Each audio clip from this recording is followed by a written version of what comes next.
Добро пожаловать на канал «Жизнь женщин». Хочу поделиться несложными советами, которые помогут одиноким мужчинам и женщинам после 60 быстро адаптироваться к жизни на пенсии. Вот и наступила пенсия. На работе вас проводили на заслуженный отдых. Работать больше не надо. Можно отдыхать и жить. Первым делом вас интересует размер пенсии. Это зависит от трудового стажа и от размера зарплаты за все предыдущие годы. Если вы работали и не делали записи в трудовую книжку, то пенсию назначат минимальную. Об этом нужно было беспокоиться с 18 лет. Трудовой стаж нужно было зарабатывать с молодого возраста. На пенсии уже сложно работать, уже и здоровье не то и не берут в связи с пенсионным возрастом. Мужчинам и женщинам в 60 лет нужно планировать свои расходы. Доход стабильный, ежемесячная пенсия, размер ее известен. Осталось спланировать свои расходы в пенсионном возрасте. Первый расход с пенсии – это коммунальные платежи. Иначе пенсионера могут выселить из жилья за долги. Второй расход – это продукты. Чтобы их покупать на весь месяц, нужно предварительно составить меню на весь месяц. Когда пенсионер составил себе меню и написал список продуктов на весь месяц, нужно выбрать подходящий магазин и купить сразу все продукты. Это обеспечит ему спокойную жизнь. Останется просто готовить себе еду раз в 2 дня согласно меню, которое уже составили. Это экономит время, не нужно каждый день ходить в магазин за продуктами и не есть всухомятку. Чтобы пенсионер нормально питался, нужно варить супы на 2 дня, поставить в холодильник и потом просто разогревать в микроволновке. Это могут быть щи, борщ, суп с фрикадельками. Второе – это гарнир, гречка, рис и что-то мясное, котлета или кусок рыбы. Гарнир тоже может находиться в холодильнике 2-3 дня. Поджарить готовые котлеты несложно. Есть различные полуфабрикаты, например, пельмени, которые удобно хранить в морозильной камере холодильника. На десерт можно покупать печенье, пить можно чай, кофе или какао. Обязательно раз в день нужно делать свежий салат, покупая овощи. Такое питание сохранит здоровье пенсионера и продлит его старость. Если мужчина-пенсионер не умеет готовить, то ему необходимо купить любую книгу по кулинарии. Там описано все пошагово. Женщинам в этом плане намного легче. Третий расход с пенсии – обувь. В России сырой и холодный климат, поэтому пенсионеру нужно беречь свое здоровье и покупать качественную обувь. Четвертый расход с пенсии – верхняя одежда. Возраст уже пенсионный, и нужно позаботиться о теплой куртке или теплом пальто.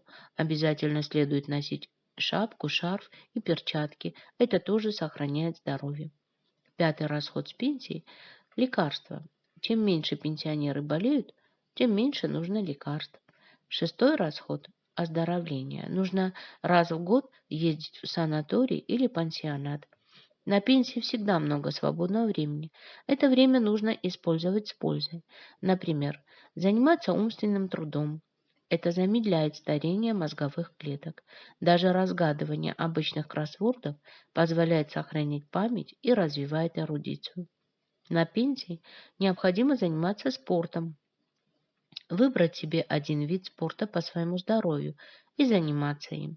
Это может быть скандинавская ходьба, фитнес, дыхательная гимнастика, езда на велосипеде, плавание, теннис, бадминтон, дартс. Все эти виды спорта, а также танцы положительно влияют на людей преклонного возраста, укрепляют их мышцы и замедляют старение.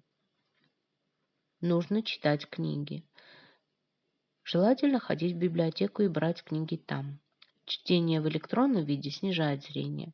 Можно играть в различные настольные игры. Это могут быть домино, шашки, шахматы, нарды, карты. Настольные игры обеспечат пенсионерам качественный досуг и общение с друзьями, помогут всегда оставаться, как выражаются юристы, в трезвом уме и здравой памяти. Очень полезно ходить в лес за грибами или на рыбалку. Лучше это делать, конечно, с друзьями. Можно подышать свежим воздухом, весело провести время, отдохнуть на природе, избавиться от накопившихся проблем и получить новый заряд энергии. Необходимо придумать себе какое-то хобби.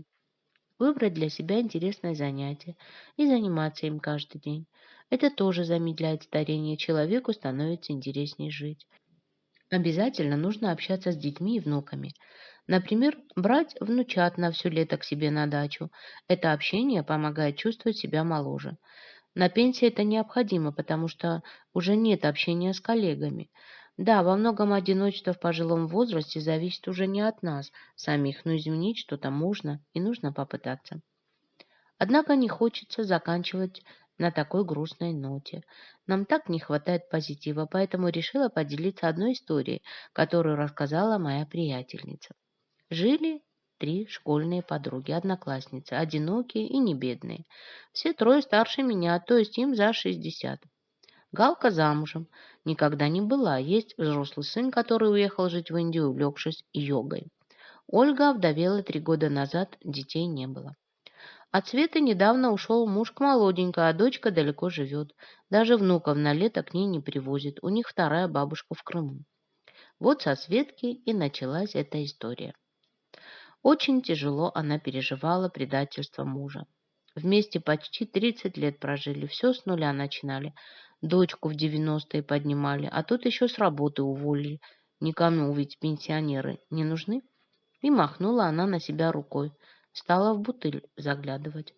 Подруги с мужчинами ее знакомить пытались, увлечь чем-нибудь, тоже не помогало. А еще и безденежье замучила. Из доходов одна пенсия осталась, хоть и не маленькая. Решила Светка сдать хотя бы одну из комнат в своей 80-метровой трехкомнатной квартире, которую, уходя, оставил ей муж. И доход дополнительный, и живая душа рядом. Но подумали подруги, зачем ей чужой человек со своими вкусами и привычками? Не лучше ли им попробовать жить вместе? Все-таки их дружба 50 годами проверена. Так и порешили. Все втроем поселились у Светки, а свои квартиры Галка с Ольгой сдали. Да еще и дачу Галкину летом начали сдавать. 2 машины продали, одну на всех оставили. Планы-то у них теперь всегда общие, а вырученные деньги на депозит под проценты. 3 пенсии плюс деньги от сдачи недвижимости плюс банковские проценты им вполне на безбедную жизнь хватает. Живут так уже больше года, похорошели. Глядя на них, действительно подумать можно, что женщинам вполне по силам работать до 63 лет.